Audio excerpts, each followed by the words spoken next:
ಆತ್ಮೀಯ ಸ್ನೇಹಿತರೆ, ಎಲ್ಲರಿಗೂ ಗೋಲ್ ಬೋರ್ಡ್ ನ್ಯೂಸ್ ಚಾನೆಲ್ಗೆ ಸ್ವಾಗತ. ಈ ಒಂದು ವಿಡಿಯೋದಲ್ಲಿ ಕರ್ನಾಟಕ ಕಟ್ಟಡ ಮತ್ತು ಇತರ ನಿರ್ಮಾಣ ಕಾರ್ಮಿಕ ಇಲಾಖೆ ವತಿಯಿಂದ ಕಾರ್ಮಿಕರ ಕಾರ್ಡ್ ಅನ್ನ ಹೊಂದಿರುವಂತಹ ಫಲಾನುಭವಿಗಳಿಗೆ ಸಂಬಂಧಪಟ್ಟಂತೆ ಮಂಡಳಿ ವತಿಯಿಂದ ಅನೇಕ ಯೋಜನೆಗಳನ್ನ ಈಗಾಗಲೇ ನೀಡ್ತಾ ಬರ್ತಾ ಇದ್ದಾರೆ ಸ್ನೇಹಿತರೆ. ಅದರಲ್ಲಿ ಬಹಳ ಪ್ರಮುಖವಾಗಿ ನೀಡ್ತಾ ಇರುವಂತಹ ಯೋಜನೆ ಅದರ ಬಗ್ಗೆ ತಮಗೆ ಅಂತ ಹೇಳಿದ್ರೆ, ಮದುವೆ ಸಮಾರಂಭಕ್ಕಾಗಿ ಸುಮಾರು 60,000ವರೆಗೆ ಸಹಾಯಧನವನ್ನ ನೀಡುವಂತಹ ಯೋಜನೆಗೆ ಸಂಬಂಧಪಟ್ಟಂತೆ ತಾವು ಯಾವ ರೀತಿ ಈ ಒಂದು ಯೋಜನೆಯ ಲಾಭವನ್ನ ಪಡ್ಕೋಬಹುದು ಎಂಬುದರ ಬಗ್ಗೆ ಮಾಹಿತಿಯನ್ನ ತಿಳಿಸುವಂತಹ ಉದ್ದೇಶದಿಂದ ಈ ಒಂದು ವಿಡಿಯೋನ ಮಾಡ್ತಾ ಇದ್ದೇನೆ ಸ್ನೇಹಿತರೆ. ಸೊ ಈಗಾಗಲೇ ತಮಗೆಲ್ಲ ಗೊತ್ತಿರುವ ಹಾಗೆ ಯಾರೆಲ್ಲ ಕಾರ್ಮಿಕರ ಕಾರ್ಡ್ ಅನ್ನ ಹೊಂದಿದ್ದಾರೆ, ಸೊ ಕಾರ್ಮಿಕರ ಕಾರ್ಡ್ ಅನ್ನ ಹೊಂದಿರುವಂತಹ ಫಲಾನುಭವಿಗಳಿಗೆ ಕಟ್ಟಡ ಮತ್ತು ಇತರ ನಿರ್ಮಾಣ ಕಾರ್ಮಿಕ ಇಲಾಖೆ ವತಿಯಿಂದ ಸಹಾಯಧನವನ್ನ ನೀಡ್ತಾ ಇದ್ದಾರೆ ಸ್ನೇಹಿತರೆ. ಯಾರೆಲ್ಲ ಕಾರ್ಮಿಕರ ಕಾರ್ಡ್ ಅನ್ನ ಹೊಂದಿದ್ದಾರೆ, ಸೊ ಅವರ ಒಂದು ಮದುವೆ ಸಮಾರಂಭಕ್ಕಾಗಿರ್ಬೋದು ಅಥವಾ ಅವರ ಒಂದು ಮಕ್ಕಳ ಮದುವೆ ಸಮಾರಂಭಕ್ಕಾಗಿ ಸರ್ಕಾರದ ವತಿಯಿಂದ 60,000ವರೆಗೆ ಸಹಾಯಧನವನ್ನ ನೀಡ್ತಾ ಇದ್ದಾರೆ.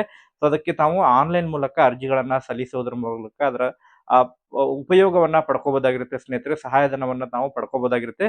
ಸೊ ಸಹಾಯಧನವನ್ನ ಪಡ್ಕೊಳ್ಳಿಕ್ಕೆ ತಾವು ಯಾವೆಲ್ಲ ದಾಖಲೆಗಳನ್ನ ಸಲ್ಲಿಸಬೇಕಾಗುತ್ತೆ ಮತ್ತು ಅರ್ಜಿಗಳನ್ನ ಸಲ್ಲಿಸಲಿಕ್ಕೆ ಏನೆಲ್ಲ ನಿಯಮಗಳಿದಾವೆ, ಯಾವೆಲ್ಲ ಮಾನದಂಡಗಳಿದಾವೆ ಮತ್ತು ಎಲ್ಲಿ ಅರ್ಜಿಯನ್ನ ಸಲ್ಲಿಸಬಹುದು, ಇದ್ರ ಬಗ್ಗೆ ಕಂಪ್ಲೀಟ್ ಆದಂತಹ ಮಾಹಿತಿಯನ್ನ ತಮಗೆ ಈ ಒಂದು ವಿಡಿಯೋದಲ್ಲಿ ತಿಳಿಸ್ತಾ ಹೋಗ್ತೀನಿ ಸ್ನೇಹಿತರೆ. ಸೊ ವಿಡಿಯೋ ಕೂಡ ತಮಗೆ ಸಹಾಯ ಆಗುತ್ತೆ. ಆ ಕಾರಣಕ್ಕಾಗಿ ಪ್ರತಿಯೊಬ್ರು ಕೂಡ ತಾವು ಚಾನೆಲ್ ಅನ್ನ ಸಬ್ಸ್ಕ್ರೈಬ್ ಮಾಡ್ಕೊಂಡು ವಿಡಿಯೋನ ವೀಕ್ಷಣೆ ಮಾಡ್ರಿ ಸ್ನೇಹಿತರೆ. ಹಾಗಾದ್ರೆ ಬನ್ನಿ ಸ್ನೇಹಿತರೆ, ಇವತ್ತಿನ ಈ ಒಂದು ವಿಡಿಯೋನ ಪ್ರಾರಂಭಿಸೋಣ.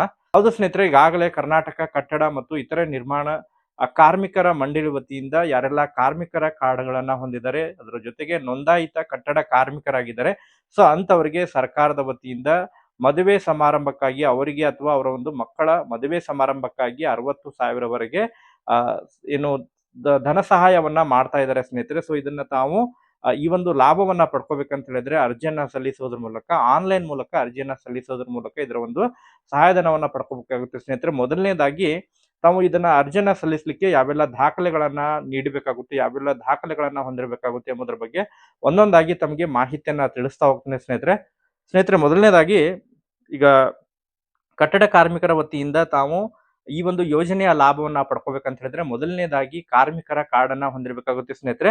ಮಂಡಳಿ ವತಿಯಿಂದ ನೀಡಿರುವಂತಹ ಗುರುತಿನ ಚೀಟಿ ಅಂತ ಹೇಳಿದ್ರೆ ಕಾರ್ಮಿಕರ ಕಾರ್ಡ್ ಅನ್ನ ಕಂಪಲ್ಸರಿಯಾಗಿ ಹೊಂದಿರಬೇಕಾಗುತ್ತೆ ಮತ್ತು ಸದಸ್ಯತೆ ಅಟ್ಲೀಸ್ಟ್ 1 ವರ್ಷದ ಸದಸ್ಯತ್ವವನ್ನ ಹೊಂದಿರಬೇಕಾಗುತ್ತೆ. ಎರಡನೇದಾಗಿ ಉದ್ಯೋಗ ದೃಢೀಕರಣ ಪತ್ರ ಅಥವಾ ಸ್ವಯಂ ದೃಢೀಕರಣ ಪತ್ರ ಅಂತೇಳಿ ನಾವು ಕರಿತೀವಿ. ಸೊ ಸೆಲ್ಫ್ ಡಿಕ್ಲರೇಷನ್ ಅಂತ ಹೇಳಿದ್ರೆ ಉದ್ಯೋಗ ದೃಢೀಕರಣ ಪತ್ರ ಮತ್ತು ಸ್ವಯಂ ದೃಢೀಕರಣ ಪತ್ರವನ್ನ ತಾವು ಸಲ್ಲಿಸಬೇಕಾಗುತ್ತೆ. ಮೂರನೇದಾಗಿ ಬ್ಯಾಂಕ್ ಪ್ರತಿಯನ್ನ, ಬ್ಯಾಂಕಿನ ಒಂದು ಜೆರಾಕ್ಸ್ ಪ್ರತಿಯನ್ನ ಹಚ್ಚಬೇಕಾಗುತ್ತೆ. ನಾಲ್ಕನೇದಾಗಿ ವಿವಾಹ ನೋಂದಣಿ ಅಧಿಕಾರಿ ವತಿಯಿಂದ ವಿವಾಹ ಪ್ರಮಾಣ ಪತ್ರ ಅಂತ ಹೇಳಿದ್ರೆ ಮ್ಯಾರೇಜ್ ಸರ್ಟಿಫಿಕೇಟ್ ಅಂತ ಹೇಳಿ ನಾವು ಕರಿತೀವಿ. ರಿಜಿಸ್ಟ್ರೇಷನ್ ಮಾಡಿರುವಂತಹ ಮ್ಯಾರೇಜ್ ಸರ್ಟಿಫಿಕೇಟ್ ಅನ್ನ ಕೂಡ ಹಚ್ಚಬೇಕಾಗುತ್ತೆ ಸ್ನೇಹಿತರೆ, ಜೆರಾಕ್ಸ್ ಪ್ರತಿ. ಅದರ ಜೊತೆಗೆ ಮದುವೆಯ ಆಮಂತ್ರಣ ಪತ್ರಿಕೆ ಕೂಡ ತಾವು ಜೆರಾಕ್ಸ್ ಪ್ರತಿಯನ್ನು ಕೂಡ ಅದನ್ನು ಕೂಡ ಹಚ್ಚಬೇಕಾಗುತ್ತೆ. ಸೊ ಆರನೇದಾಗಿ ಮದುವೆ ಕರ್ನಾಟಕ ರಾಜ್ಯ ಹೊರಗೆ ಜರುಗಿದ್ದಲ್ಲಿ, ಕರ್ನಾಟಕ ಬಿಟ್ಟು ಬೇರೆ ರಾಜ್ಯದಲ್ಲಿ ಮದುವೆ ಜರುಗಿದ್ರಲ್ಲಿ ಅಂತಹ ಒಂದು ಸಂದರ್ಭದಲ್ಲಿ ಅಫಿಡವಿಟ್ ಅನ್ನ ಕೋರ್ಟ್ ವತಿಯಿಂದ ತಾವು ಅಫಿಡವಿಟ್ ಅನ್ನ ಮಾಡಿಸಿ ಅದನ್ನ ಕೂಡ ಲಗತ್ತಿಸಬೇಕಾಗುತ್ತೆ ಸ್ನೇಹಿತರೆ. ಅದ್ರ ಜೊತೆಗೆ ಏಳನೇದಾಗಿ ರೇಷನ್ ಕಾರ್ಡ್ ಪ್ರತಿ ಜೆರಾಕ್ಸ್ ಪ್ರತಿಯನ್ನು ಹಚ್ಚಬೇಕಾಗುತ್ತೆ. ಎಂಟನೇದಾಗಿ ವರ ಮತ್ತು ವಧುವಿನ ಆಧಾರ್ ಕಾರ್ಡ್ ಜೆರಾಕ್ಸ್ ಪ್ರತಿಯನ್ನ ತಾವು ಇಷ್ಟು ದಾಖಲೆಗಳನ್ನ ತೆಗೆದುಕೊಂಡು ತಾವು ಅರ್ಜಿಗಳನ್ನ ಸಲ್ಲಿಸಬಹುದು ಸ್ನೇಹಿತರೆ. ಸೊ ಅರ್ಜಿಗಳನ್ನ ಸಲ್ಲಿಸಲಿಕ್ಕೆ ಯಾವೆಲ್ಲ ಮಾನದಂಡಗಳೇನಿದಾವೆ, ಅರ್ಹತೆಗಳೇನಿದಾವೆ ಎಂಬುದರ ಬಗ್ಗೆ ತಮಗೆ ಮಾಹಿತಿಯನ್ನ ತಿಳಿಸ್ತಾ ಹೋಗ್ತೀನಿ ಸ್ನೇಹಿತರೆ. ಮೊದಲನೇ ಅರ್ಹತೆ ಅಂತ ಹೇಳಿದ್ರೆ ನೋಂದಾಯಿತ ಕಟ್ಟಡ ಕಾರ್ಮಿಕರಾಗಿರ್ಬೇಕು. ಅದ್ರ ಜೊತೆಗೆ ಕಾರ್ಮಿಕರ ಕಾರ್ಡ್ ಅನ್ನ ಕಂಪಲ್ಸರಿಯಾಗಿ ಹೊಂದಿರಬೇಕು. ಮೂರನೇದಾಗಿ ಅಟ್ಲೀಸ್ಟ್ 1 ವರ್ಷದ ಸದಸ್ಯತ್ವವನ್ನ ಹೊಂದಿರಬೇಕಾಗುತ್ತೆ ಸ್ನೇಹಿತರೆ. ಸೊ ಅದ್ರ ಜೊತೆಗೆ ಬಹಳ ಪ್ರಮುಖವಾಗಿ ಏನು ಮದುವೆ ಆಗ್ತಾ ಇರುವಂತಹ ವಧು ಅಥವಾ ವರ ಅವರ ಒಂದು ವಯಸ್ಸಿನ ಮಿತಿ ಏನು ಸರ್ಕಾರದ ವಿವಾಹ ನಿಯಮದಡಿ ಏನು ಮಿತಿ ಏನಿದೆ ಅದನ್ನ ತಲುಪಿರ್ಬೇಕು ಸ್ನೇಹಿತರೆ. ಅದರ ಜೊತೆಗೆ ಮದುವೆ ದಿನಾಂಕದಿಂದ ಹಿಡ್ಕೊಂಡು ತಾವು 6 ತಿಂಗಳ ಒಳಗಾಗಿ ಈ ಒಂದು ಯೋಜನೆಗೆ ಅರ್ಜಿಯನ್ನ ಸಲ್ಲಿಸಬಹುದು ಸ್ನೇಹಿತರೆ. ಮದುವೆ ಆಗಿರುವಂತಹ ದಿನಾಂಕದಿಂದ ಹಿಡ್ಕೊಂಡು ತಾವು 6 ತಿಂಗಳ ಒಳಗಾಗಿ ಇದನ್ನ ಅರ್ಜಿಯನ್ನ ಸಲ್ಲಿಸಬಹುದು. ಸೊ ಅರ್ಜಿಯನ್ನ ಸಲ್ಲಿಸುವಂತಹ ಪ್ರಕ್ರಿಯೆ ಆನ್ಲೈನ್ ಮೂಲಕ ತಾವು ಅರ್ಜಿಯನ್ನ ಸಲ್ಲಿಸಬಹುದು ಸ್ನೇಹಿತರೆ. ಆನ್ಲೈನ್ ಮೂಲಕ ಅರ್ಜಿಯನ್ನ ಸಲ್ಲಿಸೋದ್ರ ಮೂಲಕ ಇದರ ಒಂದು ಲಾಭವನ್ನು ಪಡ್ಕೋಬಹುದಾಗಿರುತ್ತೆ ಸ್ನೇಹಿತರೆ. ಸೊ ಇದು ಕಟ್ಟಡ ಮತ್ತು ಇತರ ನಿರ್ಮಾಣ ಮಂಡಳಿ ವತಿಯಿಂದ ಏನು ಅಫಿಷಿಯಲ್ ವೆಬ್ಸೈಟ್ ಇದೆ, ಆ ಒಂದು ವೆಬ್ಸೈಟ್ ಲಿಂಕ್ ಅನ್ನು ಕೂಡ ನಾನು ಈ ಒಂದು ವಿಡಿಯೋದ ಡಿಸ್ಕ್ರಿಪ್ಷನ್ ಬಾಕ್ಸ್ ನಲ್ಲಿ ಕೂಡ ಹಾಕಿರ್ತೇನೆ. ಅಲ್ಲಿಂದ ಹೋಗಿ ತಾವು ನೇರವಾಗಿ ಅರ್ಜಿಯನ್ನ ಸಲ್ಲಿಸಬಹುದು ಅಥವಾ ತಮ್ಮ ಒಂದು ತಾಲೂಕು ಮಟ್ಟದಲ್ಲಿರುವಂತಹ ಕಾರ್ಮಿಕ ಆಫೀಸಿಗೆ ಹೋಗಿ ಕೂಡ, ಕಾರ್ಮಿಕ ಇಲಾಖೆ ಆಫೀಸಿಗೆ ಹೋಗಿ ಕೂಡ ಹೆಚ್ಚಿನ ಮಾಹಿತಿಯನ್ನು ಕೂಡ ಪಡ್ಕೋಬಹುದು.